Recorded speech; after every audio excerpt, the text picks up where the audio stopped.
So here in Minnesota, it's finally starting to warm up a little bit. The nights are getting above freezing now fairly consistently. It looks like in the next 2 weeks, it's all going to be above freezing. And for those of you who don't know, in Minnesota, you can't specifically fish for walleye, pike, or bass until the fishing opener, which is like the second weekend or third weekend in May, I think, depending on how the weeks fall. So today's April 21st. I got a little while before I can specifically target those fish. So really the only thing you can do right now is catfish or panfish. So yesterday I got out for a little bit, did some fishing on the stand-up paddleboard for crappie, and all I could catch was largemouth bass, and they were all pretty small, like 13, 14 inches at the most.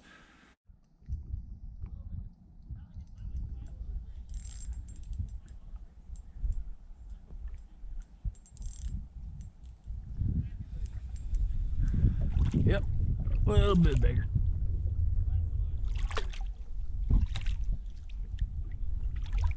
Still kind of a dink, but at least I got a couple fish. It's not a worthless trip.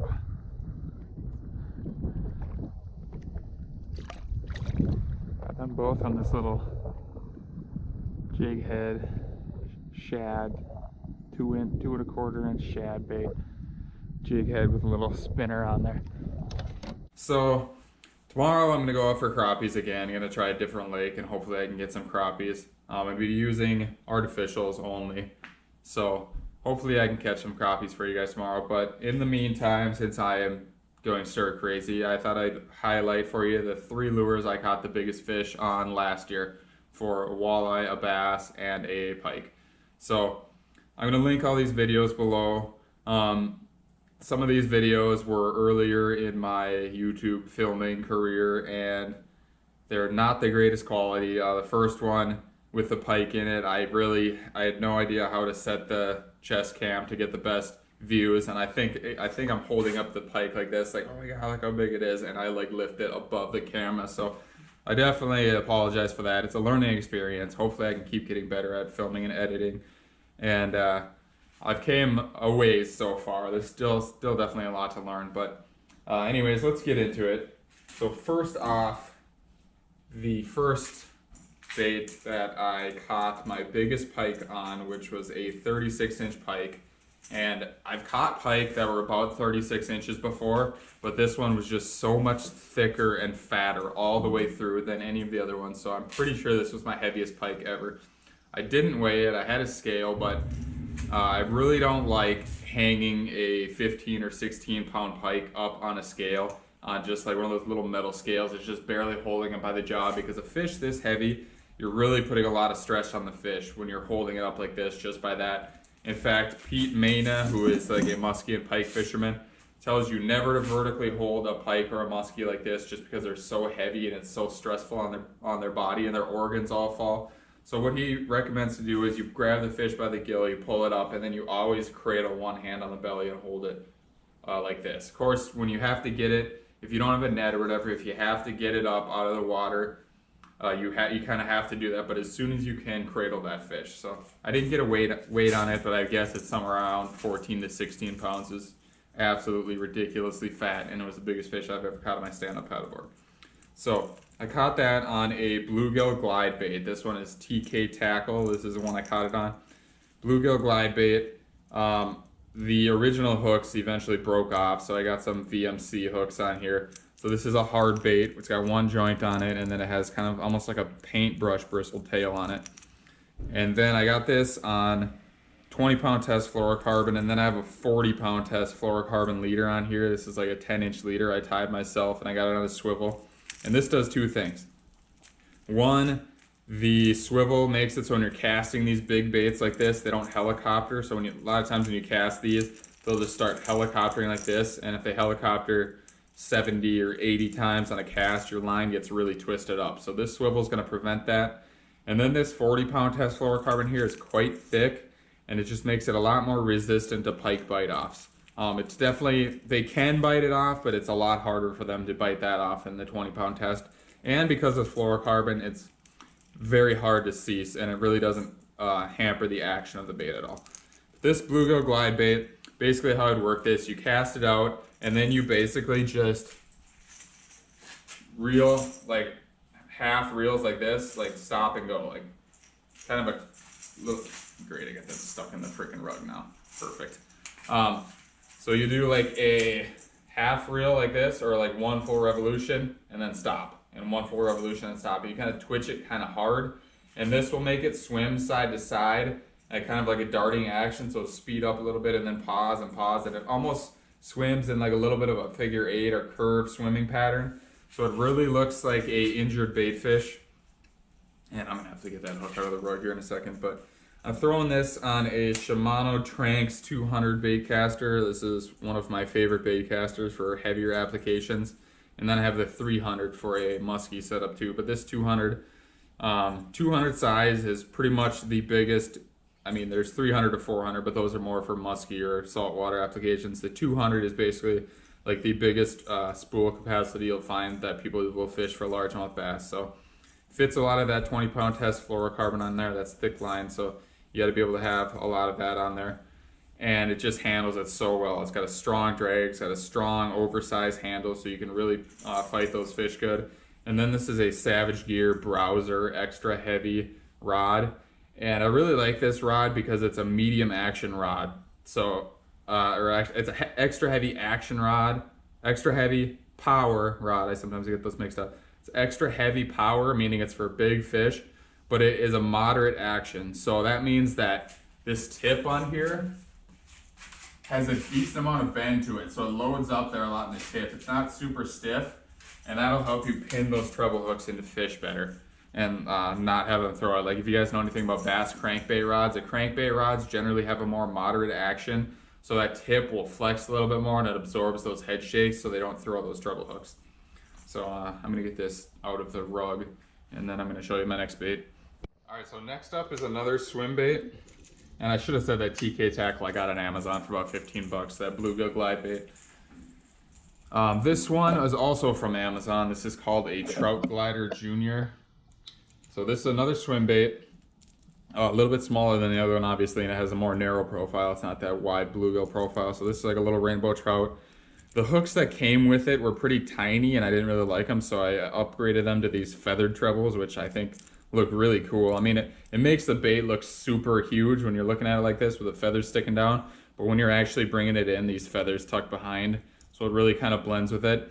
And I don't know if this is real or not, if the fish think this, but it almost looks like the fish is injured and it has like a blood trail coming out of it or something. So maybe they think it's an easier target. I don't actually know if they think that way, but it's kind of a theory. And then this one works the same way as that bluegill glider does. You reel it. I mean, there's different ways to do it. You can twitch the rod, but I just like to reel like half reels or 3/4 or 1 revolution reels and kind of do it quickly and then pause and quickly and pause. And that'll make it swim side to side. And this one I caught I think 27-inch walleye. Don't quote me on that. You'll have to watch the video. I link below. But I went to a lake close by, and I remember I was having a really crappy fishing day. I fished a couple different spots. I didn't catch any fish, or very few fish, and there was all like small pike or small bass. And I was just really bummed out. It was a really sunny day with no clouds, which a lot of times that can be tough fishing. And I stopped on this one little area on my way home on a big lake, and it's like a little storm drain coming in, so it's some nice cool water runoff going in there. Sun was going down, and my first cast I caught a 27-inch walleye on this. So I don't know if this is necessarily because this is such a good bait, or if it's just I was in the right place at the right time. I'm sure that's what it was. I probably would have caught it on many different baits, but this is just a great bait. It's a confidence bait for me. It looks so good in the water, and the fish really do like it a lot. So again, this is the Trout Glider Junior. You can find it on Amazon. I'm running this one on 30-pound braid, and then I just tied a double uni knot to probably, this is quite a big leader, probably almost 20-inch section of 12-pound test fluorocarbon on this one. So this one's a little bit lighter than that bluegill glide bait. Lighter setup. The bait itself is lighter, so you don't need as heavy gear, but definitely a big fish catcher on this one too. And tangled there. I have this on probably my favorite reel. I got this last year, and it is ridiculously smooth. So Daiwa makes my favorite baitcasters, and I have 2 Tatula SV TWs. I wanted to get this Coastal SV, and this thing is remarkable. It's so smooth casting. Daiwa reels are so easy to dial on the side here. With one just small click of the button, you can easily dial in different lures or different situations if it's windy or whatever. And the thing is just absolutely beautiful with this blue finish on it. And then I have that on a St. Croix Bass X medium power fast action rod. So it's a great setup for throwing many different baits, but this is a good one for fishing this bluegill glide bait here. And the fast action, it is a little stiffer, but I don't know, this thing's rated fast action. It almost seems more like a moderate fast. It has a little bit less of a tip, and maybe that's because it's a medium power and it's not like a medium heavy, so it's a little bit lighter, but this one will load up a little bit better and help you get those treble hooks pinned to the fish so they can't throw it as easily. So that's bait number 2. Then bait number 3. This is a bait that I caught my biggest largemouth bass ever. This was in late October fishing near Minnesota. And I got a 6.12 pound largemouth bass, which is my biggest by at least 4 or 5 ounces. The thing was an absolute tank. And my dad netted it for me. It was just really cool to get out fishing with my dad and catch that huge bass. And we caught a ton of other fish that day. But this is a Outkast tackle swim jig, and it's a bluegill color, so it has like a little bit of brown, a little bit of green, a little bit of chartreuse, and a little bit of black in there, and then it has like a red bottom here. This thing's kind of been beat up a little bit, but these come with a weed guard on here. They come with a nice stout single hook, silicone skirt. Swim jigs are not quite as easy to get through cover as like a flipping jig, so these are more for sparse cover or open water fishing or whatever. But the name swim jig, obviously you're gonna be swimming this thing, so I like to either pull it for like keep my rod tip down and just pull up a little bit so it's just swims off the bottom a little bit like this, or you can pull it, fish it almost like you would like a Texas rig worm. You can like rise and fall with it, or you can just cast it out and work it kind of quick, like if the fish are active, like a chatterbait or a spinnerbait or something like that. Just reel it in like 10 or 12 revolutions of the reel, and then you can just pause and just let it kind of slowly dive a little bit and then reel it again. So there's not a ton of action with the jig itself. You put a trailer on there to give it whatever actions, and if the fish are active, you want to put a trailer that has more action. So this one here, this wasn't the one I was using at the time, but this is a Jean LaRue biffle bug, I believe, and this thing has like a big long appendage here, and then it has 2 little swimmer appendages. So this thing has quite a bit of action on it. The one I was using was some kind of a Strike King critter bait, and I only had one in the bag, and then that was the one I caught it on, and I don't have any more of those, but it was similar color and similar style, just not quite as fat as this one. If the fish aren't real active, you can put on a more subtle bait on that, like something with no appendages, no swimming appendages, and just kind of work it slower. That generally seems to work more than something that has a lot of appendages and is causing a lot of commotion. If they're not very active, sometimes I'll turn them off, and they want something that's moving really slow and that doesn't have very much action at all. So again, this is the Outkast tackle swim jig in a bluegill pattern.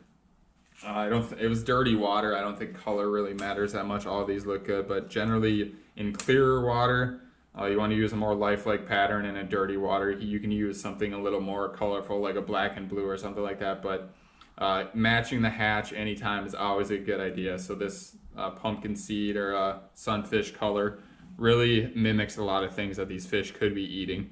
And it doesn't, since it's sunfish color pattern, but this really could mimic anything in the water. It could mimic crayfish, it could mimic like big aquatic insects or minnows, sunfish, any type of thing like that, especially in dirty water when they don't get a great look at it. And since it was dirty water, I was fishing this on straight braid. If you're fishing clear water, you'd want to put like a monofilament, clear monofilament or a fluorocarbon leader on there. But this is 40-pound test Suffix braid, and 40-pound test sounds like a lot, especially if a lot of people aren't familiar with bass fishing with like heavier gear and stuff. 40-pound test seems like a lot. You're never going to catch a 40-pound largemouth. Here in Minnesota, like I won't even catch a 9-pound largemouth, so it seems like a lot of overkill. But the reason you get that thicker line is because it lays on the reel better. Braided line is a lot thinner than monofilament line, and if you get like 12-pound test braid or something like that, it fits so much on the reel because that line is so thin. You'll fit like hundreds of yards on the reel, which is expensive to fill up a spool that much. And then it just kind of digs into itself. Since there's so much thin line on there packing on that reel tightly, it kind of gets bunched together and it kind of sticks to itself on the reel. So this 40-pound test is a lot more manageable, and your chances of getting fish out of cover are better. Like if they're in a bunch of weeds or lily pads, or like swimming towards a tree or something, and you want to make sure they don't get into there, you can pull those fish out of there better. And if you do happen to get tangled up with any bi-species like northern muskie or anything huge like that, you got 40-pound test line to fight them with. So if you got 10-pound test line, it's going to be a lot harder to get any of those bigger fish in, or catfish, or whatever type of other species you catch. This 40-pound test line, just make sure you can get those bigger fish in. And then this is on a Fenwick Techna AV. This is probably my oldest rod I have, but this thing is super awesome rod. It's been with me for a long time. And I really like the higher end Fenwick rods. The lower end, like Eagle GT, I've had a lot of problems with those breaking on me and snapping on hook sets. But the more high end Fenwicks I've had really good luck with. So this is a 7-foot medium heavy Daiwa Tatula SV 7.3 to 1 gear ratio on here. Again, these Daiwas just adjust so easily to the size of the lures or the wind conditions or whatever, so you can easily dial in the best casting. And yeah, Daiwa reels are definitely my favorite for bait casting applications. So that's about all I got for you today, guys. Like I said, those are my 3 baits that I caught my 3 biggest fish last year: bass, pike, and walleye. If you have any questions about those baits, or where you can find them, or any substitutes or anything like that, or baits that are similar to those, feel free to leave comments. And like I said, I'll leave the links for those videos of my biggest catches in the comments section for you guys. So hopefully you enjoy this stuff. I think that's about all I have for you.